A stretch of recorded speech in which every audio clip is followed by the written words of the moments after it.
Hello everyone, welcome to A Y study. तो friends, हम लोग जो है यहाँ पे यूपी पुलिस री एग्ज़ाम जो होने वाला है 23 अगस्त से शुरू होने वाला है, तो उसकी तैयारी के लिए जो प्रीवियस ईयर के क्वेश्चंस हैं उसको यहाँ पे कंप्लीट कर रहे हैं।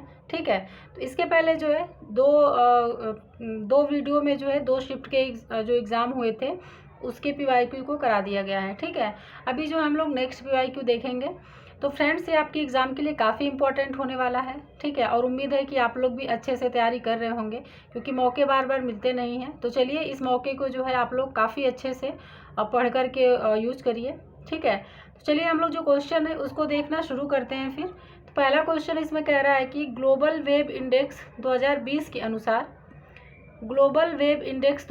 के अनुसार दुनिया में औसत उपयोगकर्ता प्रतिदिन सोशल मीडिया पर कितना समय व्यतीत करता है। तो यहाँ तो इसका आंसर जो है 144 मिनट प्रतिदिन हो गया। ठीक है, लेकिन अगर यहीं पे अगर हम लोग जो इस टाइम की जो ताज़ा रिपोर्ट है उसको देखें, जो न्यू डेटा आया हुआ है, तो उसमें जो है अप्रैल 2024 का जो डेटा है तो उसमें ये बताया गया है कि 2 घंटे 23 मिनट। ठीक है, 2 घंटे 23 मिनट जो है उपयोग किया जा रहा है प्रतिदिन। ठीक है, तो ये भी ध्यान रखिएगा, 2 घंटे 23 मिनट लगभग इसी के बराबर ही है।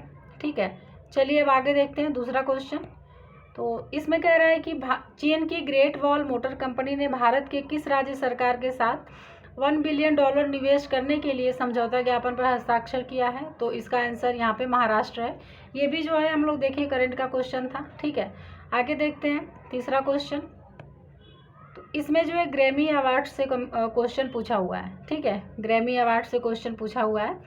तो यहाँ पे ये कह रहा है कि ग्रैमी अवार्ड्स निम्नलिखित में से किस क्षेत्र में योगदान के लिए प्रदान किए जाते हैं।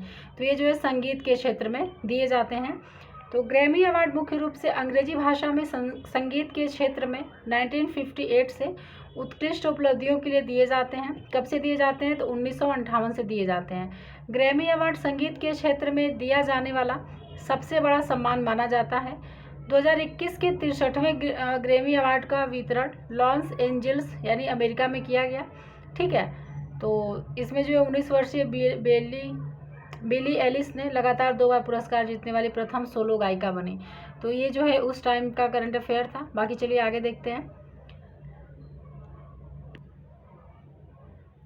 तो यहाँ पे कह रहा है कि निम्नलिखित में से कौन सा कथन सही है। ठीक है, पहला है कि 1947 के बाद बोर्ड का न्यायिक विंग इलाहाबाद में कार्य करता रहा, प्रशासनिक विंग को लखनऊ स्थानांतरित कर दिया गया।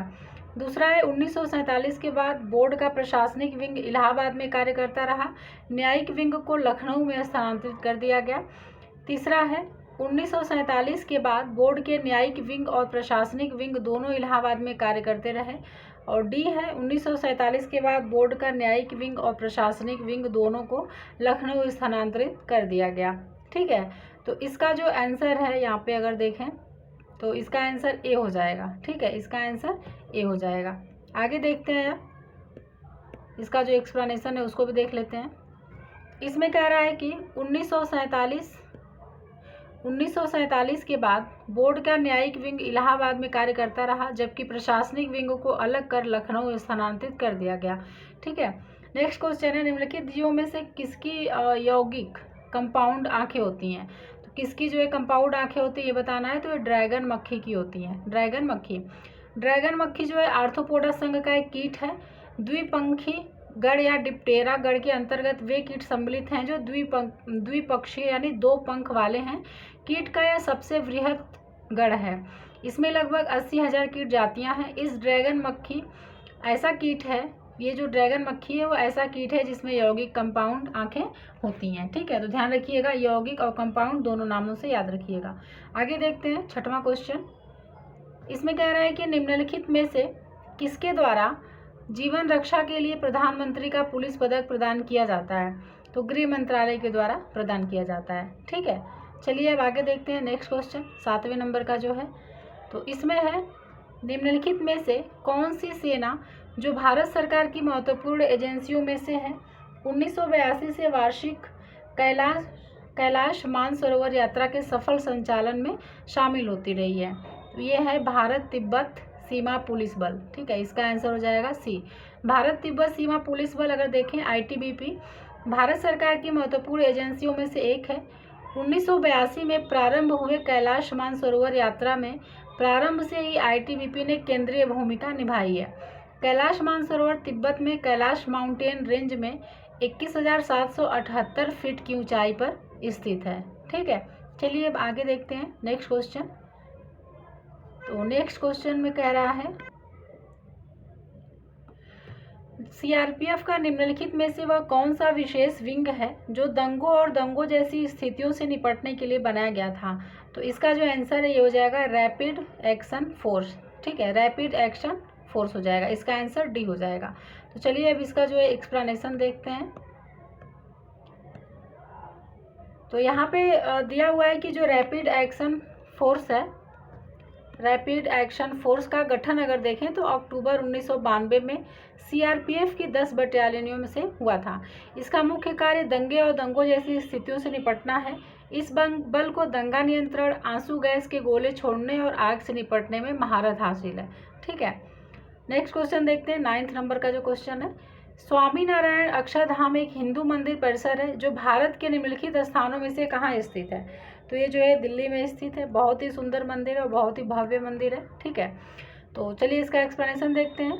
नई दिल्ली में बना स्वामीनारायण अक्षरधाम मंदिर एक अनोखा सांस्कृतिक तीर्थ स्थल है। इसे ज्योतिर्धर भगवान स्वामीनारायण की पुण्य स्मृति में बनाया गया है। यह परिसर 100 एकड़ भूमि में फैला हुआ है। दुनिया का सबसे विशाल हिंदू मंदिर परिसर होने के कारण 26 दिसंबर 2007 को यह Guinness book of world records में शामिल किया गया है। ठीक है, चलिए अब आगे देखते हैं नेक्स्ट क्वेश्चन। 10वें नंबर का जो क्वेश्चन है, भारत छोड़ो आंदोलन 1942 झारखंड में किस नेता के नेतृत्व में लड़ा गया था। तो ये है चूनाराम महतो। चूनाराम महतो के नेतृत्व में लड़ा गया था। तो 1942 के भारत छोड़ो आंदोलन में मानभूम यानी झारखंड का नेतृत्व क्रांतिकारी स्वतंत्रता सेनानी चूनाराम महतो तथा गोविंद महतो ने किया था। तो दोनों लोगों का नाम याद रखना है। माना जाता है कि 29 सितंबर 1942 ईस्वी को भारत छोड़ो आंदोलन के दौरान मानभूम, पुरुलिया और बांदवान और बहराभूम थाना को स्वतंत्रता सेनानियों द्वारा अदम्य साहस का परिचय देते हुए अंग्रेजों से कब्जा में लेकर प्रथम बार भारतीय तिरंगा झंडा फहराया गया था। ठीक है, अगले दिन 30 सितंबर को रणनीति के तहत मान बाजार थाना कब्जा के दौरान ब्रिटिश सरकार की बोलियों से वीर चूनाराम महतो और गोविंद महतो शहीद हो गए थे। यहाँ बोलियों नहीं गोलियों से, ठीक है, ये शहीद हो गए थे। चलिए अब आगे देखते हैं नेक्स्ट क्वेश्चन। 11 नंबर का जो क्वेश्चन है, तो इसमें कह रहा है कि भारत की निम्नलिखित नदियों में से किसका नाम संस्कृत शब्द लवड़ावरी से लिया गया है जिसका अर्थ है नमकीन नदी। तो इसका आंसर हो जाएगा लूनी। ठीक है, लूनी नदी। चलिए अब लूनी नदी के बारे में देखते हैं। लूनी नदी का नाम लवड़ाद्री तथा संस्कृत शब्द लवड़ावरी यानी नमकीन नदी से लिया गया है। इस नदी का उद्गम जो है अजमेर जिले में स्थित नाग पहाड़ यानी अरावली पर्वत से होता है। यह पुष्कर के समीप दो धाराओं सरस्वती और सागरमती के रूप में उत्पन्न होती है जो गोविंदगढ़ के निकट आपस में मिल जाती हैं। यह भारत की एकमात्र अंतर्वाही नदी है। तो ध्यान रखिएगा कैसी नदी है, अंतर्वाही नदी है। जोवाई, सूकरी एवं जोजारी इसकी प्रमुख सहायक नदियां हैं। तो सहायक नदियां भी ध्यान रखिए, जोवाई, सूकरी और जोजारी जो है इसकी प्रमुख सहायक नदियां हैं। ठीक है, चलिए अब आगे देखते हैं 12 नंबर का जो क्वेश्चन है उसको। तो इसमें कह रहा है कि निम्नलिखित में से कौन सा पर्वत दर्रा भारत के उत्तराखंड राज्य में स्थित है। तो इसमें जो स्थित है लिपुलेख दर्रा, ये भारत के उत्तराखंड राज्य में स्थित है। ठीक है, तो लिपुलेख दर्रा उत्तराखंड में है। कोंगका दर्रा जो है ये लद्दाख में स्थित है। खारदुंग दर्रा लेह में है और लनक दर्रा जो है ये अक्साई चीन क्षेत्र में है। तो बाकी जो तीनों दिए गए हैं इनकी भी स्थिति देख लीजिए कहाँ पे स्थित है। कभी कभी जो है ऑप्शंस जो दिए होते हैं उससे भी क्वेश्चन बन जाते हैं। ठीक है, चलिए अब आगे देखते हैं नेक्स्ट क्वेश्चन। 12 क्वेश्चन हो गए हैं, अब लोग 13वें नंबर पे आते हैं।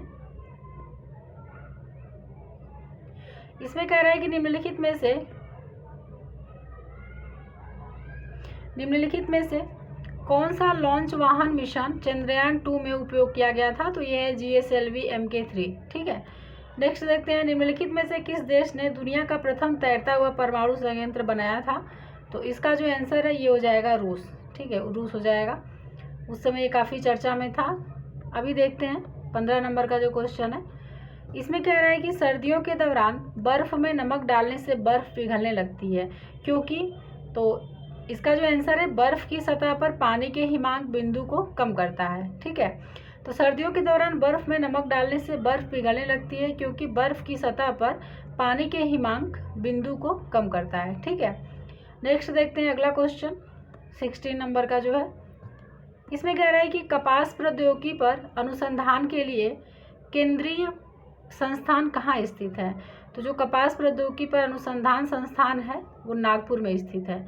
ठीक है, कहाँ पे स्थित है, तो नागपुर में स्थित है। अब यहाँ पे शोध संस्थान दिए हुए हैं और उसका केंद्र भी दिया हुआ है, तो उसको भी देख लेते हैं।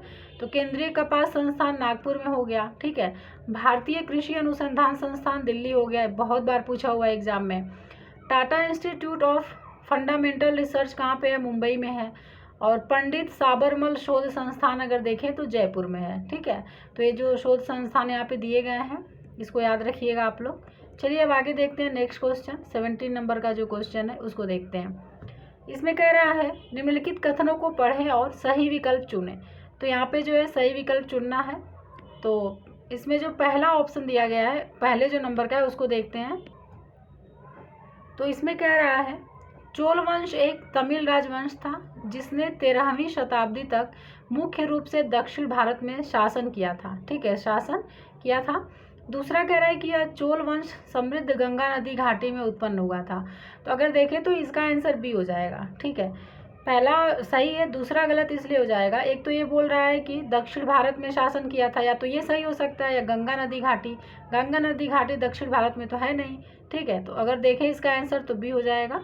बाकी चलिए इसका उत्तर देखते हैं और एक्सप्लेनेशन देखते हैं। तो यहाँ पे देखिए दिया हुआ है चोल वंश जो है एक तमिल राजवंश था जिसने 13वीं शताब्दी तक मुख्य रूप से दक्षिण भारत में शासन किया था। चोल वंश समृद्ध गंग नदी घाटी में उत्पन्न नहीं हुआ था, बल्कि यह पेन्नार और कावेरी नदियों के मध्य पूर्वी तट पर स्थित था। तो याद रखिएगा पेन्नार और कावेरी नदियों के मध्य पूर्वी तट पर स्थित था, ना कि गंगा नदी घाटी में उत्पन्न हुआ था। तो चोल वंश का संस्थापक अगर देखें तो विजयालय था। ये भी पूछा हुआ है कि चोल वंश का संस्थापक, तो विजयालय बाकी जो है इसका आंसर, तो इस वजह से बी हो जाएगा। ठीक है, आगे देखते हैं नेक्स्ट क्वेश्चन 18 नंबर का जो है। निम्नलिखित में से कौन भारत के प्रधानमंत्री की नियुक्ति करता है। तो भारत के प्रधानमंत्री की नियुक्ति भारत का राष्ट्रपति करता है। ठीक है, तो अगर अनुच्छेद देखें तो अनुच्छेद 75 के अनुसार प्रधानमंत्री की नियुक्ति राष्ट्रपति करता है, तथा अन्य मंत्रियों की जो नियुक्ति है वो राष्ट्रपति प्रधानमंत्री की सलाह पर करेगा। किसकी सलाह पर करेगा, तो प्रधानमंत्री की सलाह पर करेगा। मंत्रिपरिषद में मंत्रियों की कुल संख्या प्रधानमंत्री को शामिल करके लोकसभा में कुल सदस्यों की कुल संख्या के 15% से अधिक नहीं होगी। तो ध्यान रखिएगा, ये भी पूछ सकता है। ठीक है, कितने प्रतिशत से अधिक नहीं होगी, तो 15% से अधिक नहीं होगी। ठीक है, आगे देखते हैं नेक्स्ट क्वेश्चन जो है उसको देखते हैं। इसमें कह रहा है कि राष्ट्रीय मानवाधिकार आयोग में कितने सदस्य होते हैं। तो देखिए यहाँ पे स्टार बना हुआ है, यानी कि इसमें अभी कुछ भी ढंग से सही नहीं है। तो देखते हैं, यूपीआरबी ने डी माना है। वर्तमान में राष्ट्रीय मानवाधिकार आयोग में एक अध्यक्ष, 5 पूर्णकालिक सदस्य, 6 पदेन सदस्य एवं 1 सांविधिक पूर्ण आयोग के लिए विशेष आमंत्रित सदस्य हैं। इस प्रकार राष्ट्रीय मानवाधिकार आयोग में कुल 13 सदस्य हैं। तो अगर आप पूछे 13 ऑप्शन हो तो लगा दीजिएगा। यह जो है वैधानिक संस्था है जिसकी स्थापना देखें तो मानवाधिकार संरक्षण अधिनियम 1993 के प्रावधानों के तहत 12 अक्टूबर 1993 को की गई थी। और NHRC का जो मुख्यालय है नई दिल्ली में है। ठीक है, और 10 दिसंबर को राष्ट्रीय मानवाधिकार दिवस मनाया जाता है। ठीक है, नेक्स्ट देखते हैं अगला क्वेश्चन 20 नंबर का जो है। इसमें कह रहा है कि प्रशासनिक सुविधा के लिए उत्तर प्रदेश राज्य में कितने मंडल मौजूद हैं। 18 मंडल हैं। ठीक है, 18 मंडल हैं। प्रशासनिक सुविधा के लिए उत्तर प्रदेश राज्य को 18 मंडल तथा 75 जिलों में विभाजित किया गया है। उत्तर प्रदेश का सबसे बड़ा मंडल लखनऊ मंडल है। कौन सा मंडल है, लखनऊ मंडल है। जबकि सबसे बड़ा जिला जो है प्रयागराज यानी इलाहाबाद है। तो ये इस तरह से हम लोग देख लिए कितने मंडल है, 18 मंडल है। ठीक है, ये भी ध्यान रखिएगा सबसे बड़ा मंडल कौन सा है और सबसे बड़ा जिला कौन सा है। नेक्स्ट देखते हैं 21 नंबर का जो क्वेश्चन है। इसमें कह रहा है कि चीनी मुद्रा को क्या कहा जाता है। चीनी मुद्रा को रेनमिनबी बोलते हैं। क्या बोलते हैं, रेनमिनबी बोलते हैं। अब देख लेते हैं, कुछ देश का नाम दिया गया है और उसकी मुद्रा जो है। तो ताइवान की मुद्रा डॉलर है, भारत की मुद्रा रुपया है और लेबनान की जो मुद्रा है पाउंड है, और चीन की रेनमिनबी हो गया यहाँ पे। ठीक है, चलते हैं हम नेक्स्ट क्वेश्चन देखते हैं, 22 नंबर का जो क्वेश्चन है। इसमें कह रहा है कौन सा रसायन आतिशबाजी प्रदर्शित करते समय हरे रंग के लिए जिम्मेदार है। किस रंग के लिए जिम्मेदार है? हरे रंग के लिए जिम्मेदार है। तो ये है बेरियम क्लोराइड। बेरियम क्लोराइड जब आतिशबाजी होती है उसमें जो हरा रंग दिखता है तो उसका जो कारण है बेरियम क्लोराइड है। ठीक है, तो आतिशबाजी के दौरान हरा रंग बेरियम क्लोराइड की उपस्थिति के कारण तथा लाल चटक रंग जो है वो स्ट्रांसियम की उपस्थिति के कारण होता है। ये भी ध्यान रखिएगा, लाल रंग जो है स्ट्रांसियम की उपस्थिति के कारण उत्पन्न होता है। चलते हैं आगे देखते हैं नेक्स्ट क्वेश्चन। इसमें कह रहा है कि निम्नलिखित में से कौन सा शब्द अनचाहे ईमेल से संबंधित है। तो ऑप्शन देख लेते हैं। तो ऑप्शन है इसमें spam, news group, backbone, dates. तो इसका आंसर हो जाएगा स्पैम। ठीक है, किसी भी प्रकार की इलेक्ट्रॉनिक संदेश प्रणाली जैसे ईमेल, चैट, वेब, चर्चा समूह या अन्य प्रकार के अनचाहे संदेश को स्पैम कहते हैं। जो भी अनचाहे संदेश होते हैं उसको स्पैम कहते हैं और इनको भेजना स्पैमिंग कहलाता है। ठीक है, चलिए आगे देखते हैं नेक्स्ट क्वेश्चन। इसमें कह रहा है कि भारत सरकार में जनवरी 2020 के दौरान वाणिज्य और उद्योग मंत्री कौन रहे थे। तो कौन रहे थे वाणिज्य और उद्योग मंत्री? इस समय थे श्री पीयूष गोयल थे। ठीक है, पीयूष गोयल थे। तो इसका जो आंसर है यहाँ पे हो गया श्री जो है पीयूष गोयल। ठीक है, चलिए अब आगे देखते हैं नेक्स्ट क्वेश्चन। इसमें कह रहा है कि CAPFS या CPO के सर्वश्रेष्ठ पुलिस प्रशिक्षण संस्थानों के विजेता को प्रतिवर्ष कितनी ट्रॉफियाँ प्रदान की जाती हैं। तो इसका जो आंसर है ये हो जाएगा 3 ट्रॉफियाँ प्रदान की जाती हैं। 2010 के दौरान लागू हुई नवीनतम कोर अंतर्राष्ट्रीय मानवाधिकार संधि निम्नलिखित में से कौन सी है। तो ये एनफोर्स्ड डिसअपीयरेंसेस ऑफ समिति। ठीक है, एनफोर्स्ड डिसअपीयरेंसेस पर समिति। ठीक है, बी हो जाएगा इसका आंसर। तो ये जो है एनफोर्स्ड डिसअपीयरेंसेस समिति जो है ये स्वतंत्र विशेषज्ञों का निकाय है जो राज्यों दलों द्वारा कन्वेंशन के कार्यान्वयन की निगरानी करता है और यह जो है 2010 में लागू हुई अंतर्राष्ट्रीय मानवाधिकार संधि है। ठीक है, चलिए अब आगे देखते हैं 7 नंबर का जो क्वेश्चन है। इसमें कह रहा है कि आर्मेनिया की मुद्रा को क्या कहा जाता है। आर्मेनिया की जो मुद्रा है उसको द्राम बोलते हैं। क्या बोलते हैं? द्राम बोलते हैं। तो भारत की मुद्रा तो रुपया है, आर्मेनिया की द्राम हो गई। कनाडा की मुद्रा क्या हो जाएगी? डॉलर हो जाएगी। और यहाँ पे अतः ग्राम किसी देश की मुद्रा नहीं है, ग्राम लिखा हुआ है, ये मुद्रा से संबंधित नहीं है। ठीक है, नेक्स्ट देखते हैं अगला क्वेश्चन। यहाँ पे ये कह रहा है कि भारत ने GST के दोहरे मॉडल को किस देश से चुना है। तो ये कनाडा से चुना है। भारत ने GST के दोहरे मॉडल को कनाडा से ग्रहण किया है। जैसा कि हम जानते हैं कि GST एक एकीकृत कर है जो वन नेशन वन टैक्स की अवधारणा पर कार्य करता है। ठीक है, तो चलिए अब आगे देखते हैं नेक्स्ट क्वेश्चन। 29 नंबर का जो क्वेश्चन है इसमें कह रहा है कि निम्नलिखित में से किस तारीख को अंतर्राष्ट्रीय शांति दिवस के रूप में मनाया जाता है। तो 21 सितंबर को मनाया जाता है। 21 सितंबर को विश्व शांति दिवस, 15 सितंबर को अभियंता दिवस, 2 सितंबर को विश्व नारियल दिवस और 28 सितंबर को विश्व रेबीज दिवस। ठीक है, यहाँ जो ऑप्शंस में दिए गए थे उसके बारे में यहाँ बता दिया गया है। आगे देखते हैं हम नेक्स्ट जो क्वेश्चन है 30 नंबर का जो क्वेश्चन है उसको देख लेते हैं। ठीक है, इसमें कह रहा है यहाँ पे मिलान करना है सूची 1 और सूची 2 से। ठीक है, तो वजीर, मीर बख्शी, मीर समन, प्रमुख काजी, तो इसका मिलान करना है। तो जो वजीर है ये राजस्व विभाग का प्रमुख होता था। ठीक है, राजस्व विभाग का, यानी A का 4 हो जाएगा। A का 4 C में दिया हुआ है तो A का 4 हो जाएगा। यहाँ पे देख लेते हैं एक्सप्लेनेशन में। वजीर जो है राजस्व विभाग का प्रमुख होता था। मीर बख्शी जो है सैन्य विभाग का प्रमुख होता था।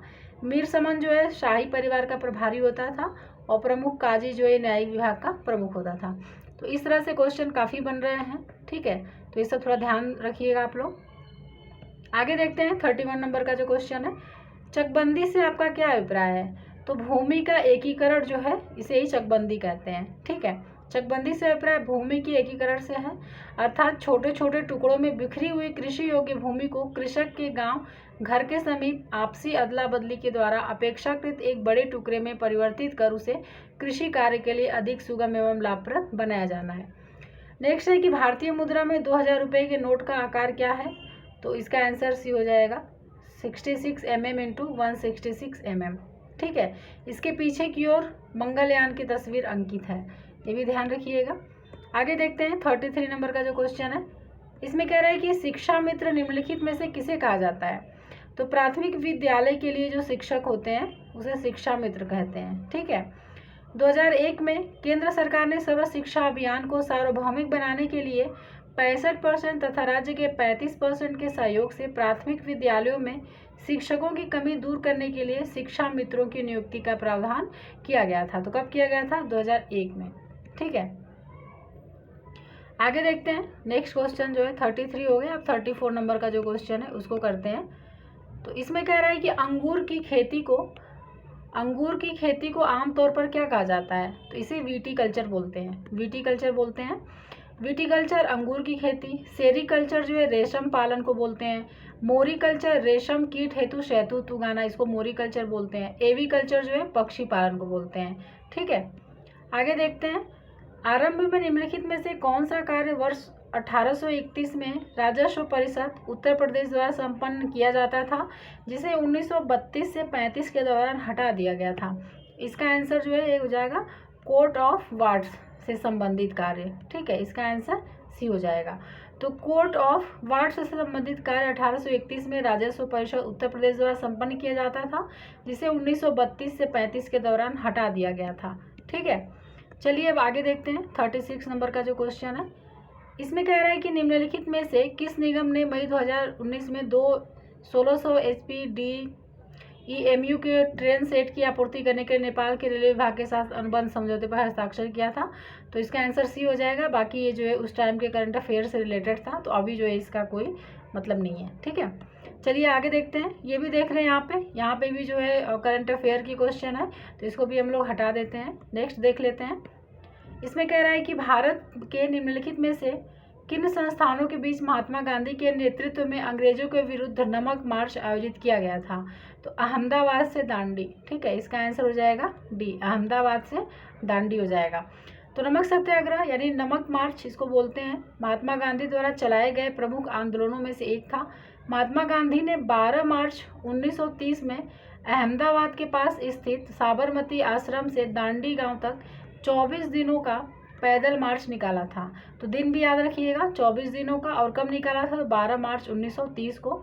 सुभाष चंद्र बोस ने इस दांडी यात्रा की तुलना नेपोलियन की उस यात्रा से की थी जो उसने एल्बा से पेरिस के लिए की थी। कहाँ से की थी? एल्बा से पेरिस के लिए की थी। और ये तुलना किसने किया था? तो सुभाष चंद्र बोस ने किया था। ये भी नाम ध्यान रखना है, ठीक है। तो ये थे टोटल 38 क्वेश्चन, ये भी जो है कंप्लीट हो गया है, ठीक है। तो आप लोग इसको अच्छे से करते रहिए। और अगर आप चैनल पे हमारे नए हैं तो चैनल सब्सक्राइब कर लीजिए। और जो है टेलीग्राम का जो लिंक है वो नीचे डिस्क्रिप्शन बॉक्स में दिया है, आप उसे ज्वाइन कर लीजिए, ठीक है, ताकि आपको जो है वहाँ से कोई अपडेट हो तो मिलती रहे। चलिए फ्रेंड्स, फिर मिलते हैं नेक्स्ट वीडियो में। वीडियो देखने के लिए धन्यवाद।